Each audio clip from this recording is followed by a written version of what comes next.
बिस्मिल्लाहिर्रहमानिर्रहीम।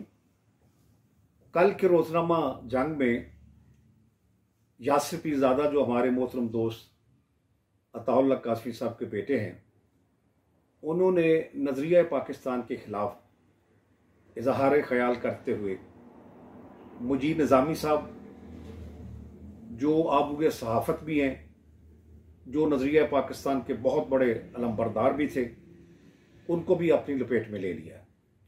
ज़ाहिर है मुजीब निज़ामी साहब से बरखुरदार यासिर पीरजादा की ज़ाती मुखासमत तो नहीं है, उनकी जो रंजिश है मुजीब निज़ामी के ख़िलाफ़ वो उनका नज़रिया पाकिस्तान के हवाले से उनकी जद्दोजहद, उनका मुसलसल नज़रिया पाकिस्तान की हिफाजत के लिए किरदार अदा करना और उसे पाकिस्तान की सलामती और जगराफी सरहदों की हिफाजत के लिए नज़रिए पाकिस्तान को नागज़ीर समझना, ये जुर्म है मुजीब निज़ामी साहब का, जो 2014 में वफ़ात भी पा चुके हैं।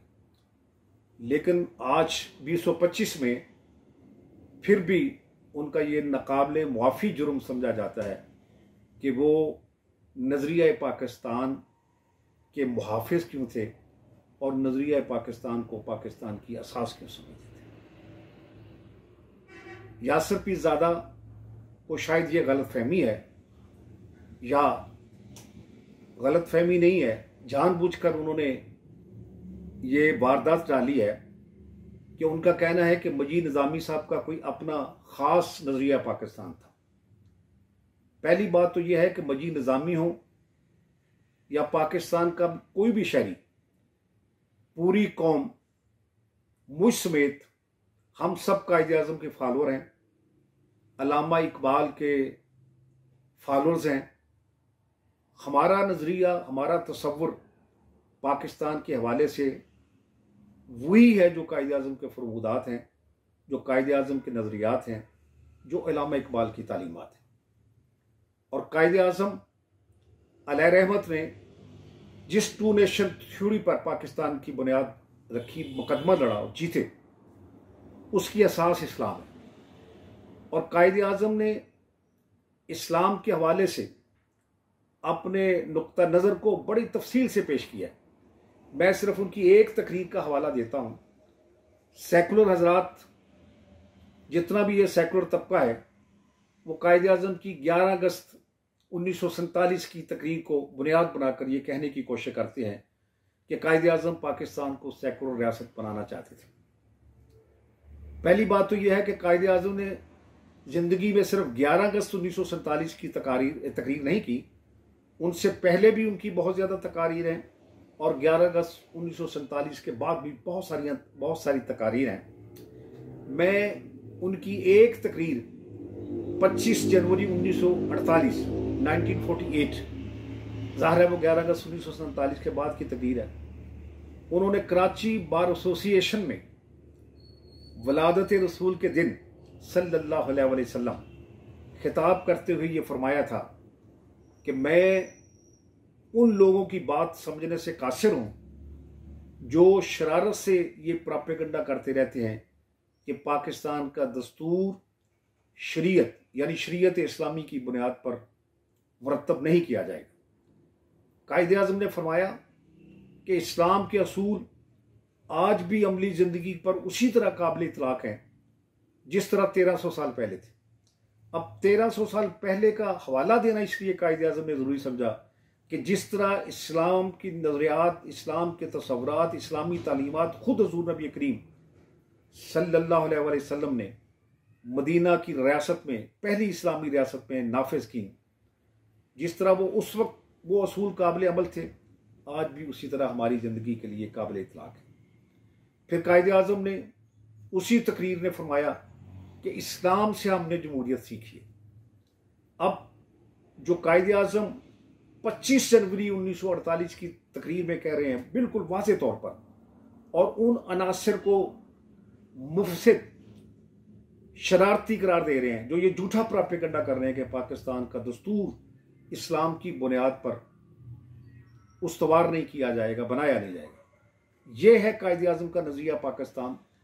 इसी नज़रिए के मुजीब निज़ामी परचम बरदार थे, इसी नजरिए का परचम हमने अपने हाथों में थामा हुआ है। तो जब कोई मजीद निज़ामी के खिलाफ ये इल्ज़ाम तराशी करता है कि उनका शायद कोई अपना ख़ास नज़रिया पाकिस्तान था, ये एक बेबुनियाद बात है। दूसरी बात फिर मैं कायद-ए-आज़म के हवाले से कहना चाहता हूँ कि उन्होंने फरवरी 1948 में अमेरिका के अवाम से ब्रॉडकास्ट रेडियो के जरिए तकरीर करते हुए फरमाया कि पाकिस्तान का दस्तूर अभी बनना है।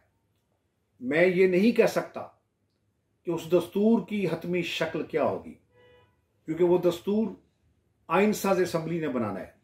लेकिन एक बात मैं यकीन के साथ कह सकता हूँ कि वो इस्लामी असूलों का आइनादार होगा और जमहूरी अंदाज का होगा। और उसमें भी कायद-ए-आज़म ने यह फरमाया कि इस्लाम, ये जो अमेरिकन अवाम से ब्रॉडकास्ट है, उसमें भी कायद-ए-आज़म ने यह कहा, इरशाद फरमाया कि आज भी इस्लाम के असूल हमारी ज़िंदगी पर इस दौर में भी उसी तरह काबिल इतलाक और काबिल निफाज और काबिल अमल है जिस तरह 1300 साल पहले थे।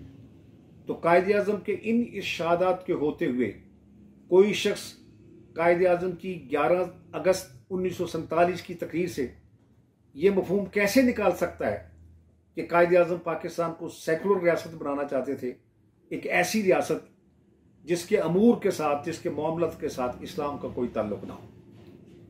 कायद-ए-आज़म के इरशादात, फरमूदात हर कोई मुख्तलिफ किताबों में पढ़ सकता है, देख सकता है और उन्हें जुटलाया नहीं जा सकता।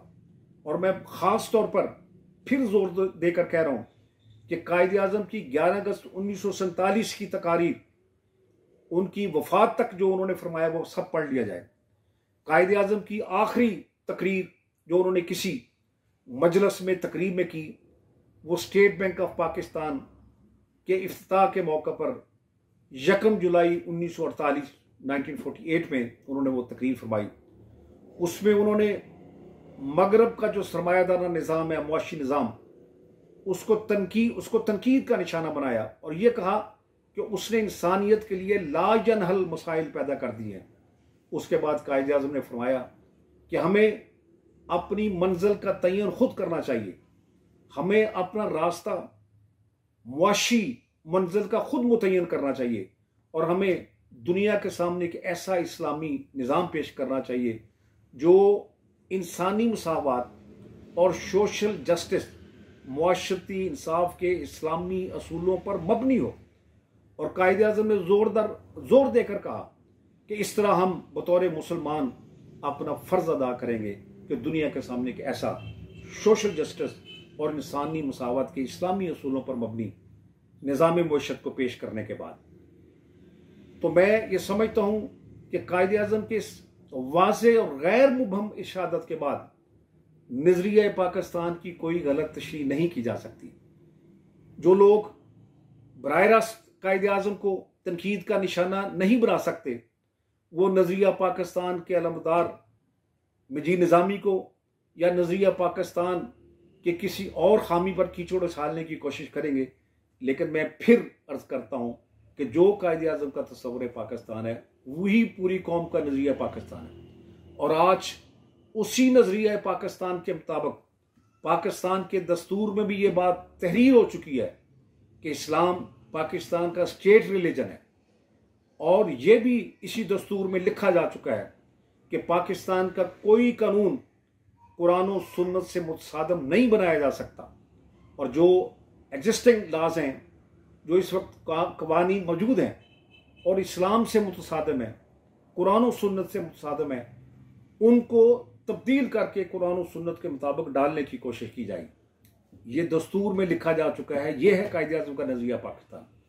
हर एमएनए को, हर एमपीए को, हर सेनेट के मेंबर को, हर वजीर को, हर वजीर आज़म को, सदर को ये इकरार करना पड़ता है कि मैं इस्लामी नज़रिए के तहफ़्फ़ुज़ के लिए कोशा रहूँगा जो पाकिस्तान की बुनियाद है। वो इस्लामी नज़रिया जिसके लिए हम सब कोशा हैं, वो इस्लामी नज़रिया पाकिस्तान है। और उसी कायद-ए-आज़म के नज़रिए को लेकर उस परचों को थामे हुए हम सब चल रहे हैं। ये सेकुलर हजरात को, अनासर को बात जहन में रखना चाहिए। और मैं ख़ास तौर पर मजीद निज़ामी साहब के हवाले से जो 2014 में अपना आलीशान किरदार, एक बाज़मीर और बासोल सहाफ़ी के तौर पर किरदार अदा करके अल्लाह ताला के हजूर पहुँच चुके हैं, उनको आबरूए सहाफ़त कहा गया, नज़रिया पाकिस्तान का सबसे बड़ा मुहाफ़िज़ करार दिया गया। खुद अताउल्लाह कासमी ने कहा कि नवाए वक्त एक नज़रियाती अखबार है और मैं नवाए वक्त की पैदाइश हूँ। ये अताउल्लाह कासमी साहब फरमा रहे हैं। अताउल्लाह कासमी साहब ने अपने एक कालम में ये तहरीर किया। वो कालम उन्होंने एक तकरीब में पढ़ा जिसमें खुद मजीद निज़ामी भी मौजूद थे। उसके अल्फाज मुझे मेरे कानों में गूंज रहे हैं अताउल्लाह कासमी साहब के, अपने भाई के।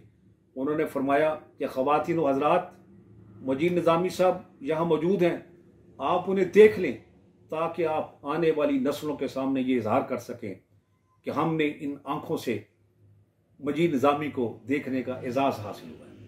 इस एहतराम से कायद आज़म का नाम लेने वाला अताउल्लाह कासमी उसके बेटे को अपने वालिद मोहतरम के एहसासात और ख्यालात को भी सामने रखना चाहिए था। यानी उन्होंने मजीद निज़ामी पर कीचड़ नहीं उछाला, उसने अपने वालिद ग्रामी के एहसासात को भी ज़ख्मी किया। ये मेरी राय है। व आखिर दावाना अनिल हम्दुलिल्लाहि रब्बिल आलमीन।